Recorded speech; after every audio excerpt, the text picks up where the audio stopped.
Baie welkom by die voorlesing van die Afrikaanse Sabbatskoolles vir blindes en swaarsiendes.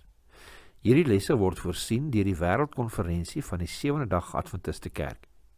Die voorlesing van die les word aan u gebring deur SSL in samewerking met Adventiste Wêreldradio Afrikaans en word voorgeles deur Marlena Nel.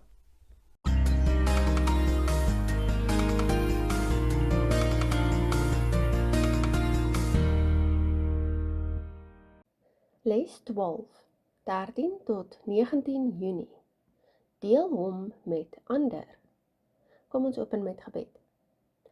Hemelse Vader, ons dankie vir die geleentheid om weer eens vandag u woord te kan bestudeer en te kan leer. Ons vra dat u wil is dat u ons harte en ons gedagtes mag stilmaak, dat ons u boodskap mag ontvang en laat u Gees ons lei, dat ons nie net hoor nie, liewe Heer, maar dat ons ook mag verstaan en mag toepas wat ons hierdie week gaan leer. Ons bid en ons vra dit in die naam van Jesus alleen. Amen. Sabbatmiddag, skrifverwysings vir die weekse studie. Matteus 28 vers 18 tot 20, 2 Petrus 3 vers 18, 1 Petrus 3 vers 8 tot 15, Hosea 7, Sagaria 10. Geheeteks, Jesaja 50 vers 4. Die Here het my 'n geoefende tong gegee, dat ek kan weet om die vermoeide te verkoop met woorde.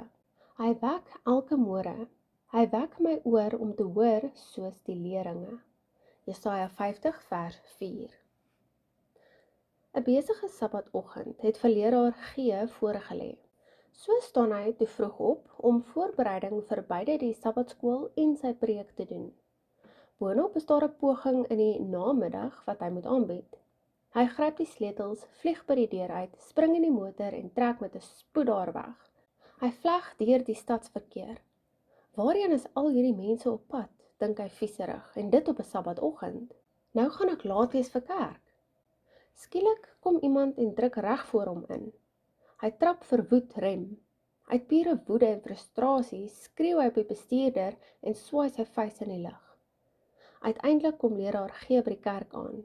Toe hy later opstaan om die les aan te bied, kyk hy uit oor die gemeente. 'n Bekende gesig vang sy oog.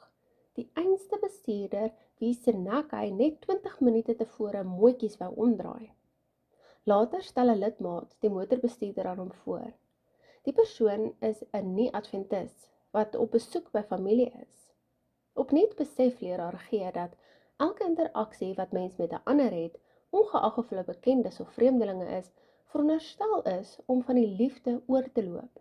'n Liefde wat spruit uit die blywende verhouding met God. Mens weet nooit watter uitwerking jou optrede as 'n gelowige op 'n ander kan hê nie.